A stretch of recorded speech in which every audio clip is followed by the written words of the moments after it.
The Convenient Weapons Pack, or CWP, made by AWG is a near indispensable collection of blocks when it comes to making stable designs with the expressed intention of beating the ever-living hell out of another machine. Or peaceful space exploration, it's up to you. Either way, understandably, it can be quite intimidating for new builders to see the sheer variety of blocks on offer. In this video, I'll try to break things down into manageable chunks and give a little more information on vital blocks. So without further ado, let's get started.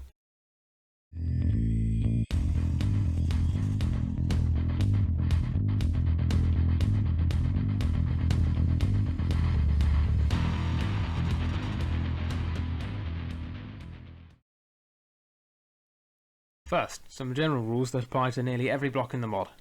These blocks have reduced collision boxes, allowing them to slide past each other without causing physics bugs. You know the one I'm talking about. All blocks do not deform, behaving just like blast door blocks in vanilla Space Engineers.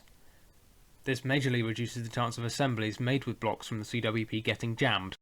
They are balanced for use in small grids, especially against guns from AWG's Weapon Core pack and Hand Weapons pack. Despite there being some pretty tough blocks in here, vanilla weapons have their damages tuned for taking out capital ships, not tanks. If you try to use blocks from the CWP to armour a spaceship, it's probably not going to end very well. In terms of structure, this video will be broken down into 3 sections, each looking at different categories of block, these being armour blocks, functional blocks and decorational blocks.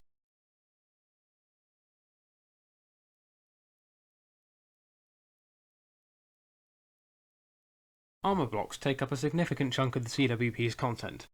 This group of armour plating exists in 4mm, 12mm, 25mm and 100mm thicknesses. Though it may seem like there's quite a lot of them at first, they are in fact the same blocks, just at differing levels of strength.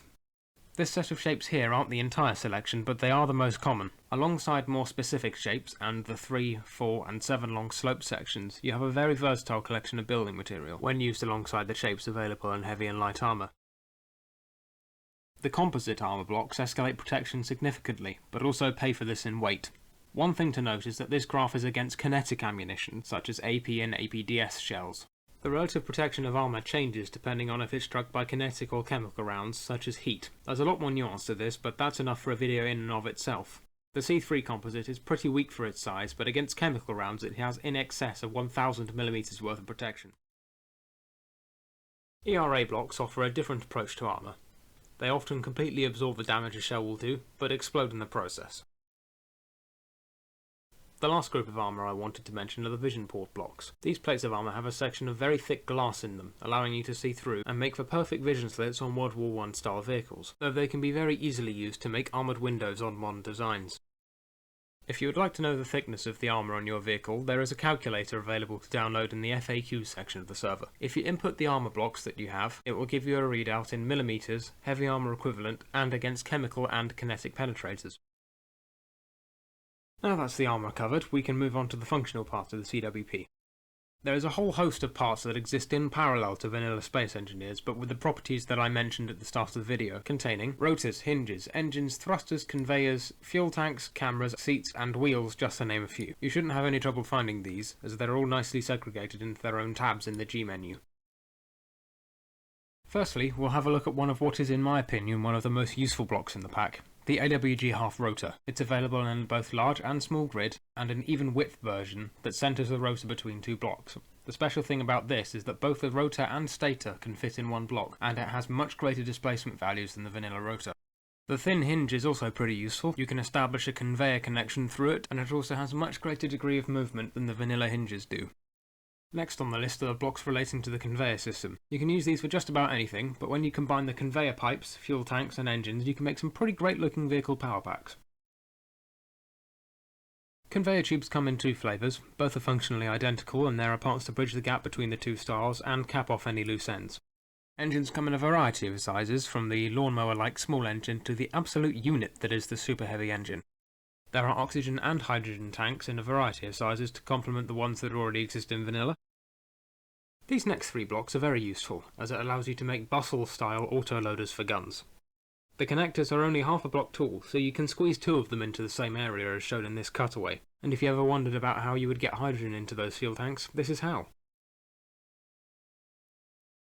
Wheels come in several sizes and styles, but the most important thing to note here is that the suspension block, shown in yellow, is tiny. This means that you don't have to make space for the oversized vanilla suspension blocks and their dodgy placement restrictions.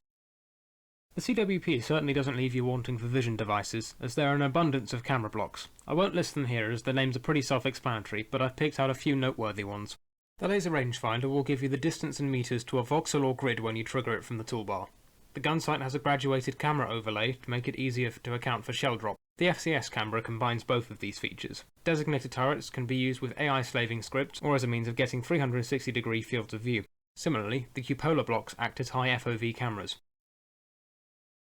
Initially, the missile blocks were meant to be used to make, well, small grid missiles, but since then the individual parts have been appropriated for other uses. In particular, the missile thrusters make for amazing jet engine exhaust.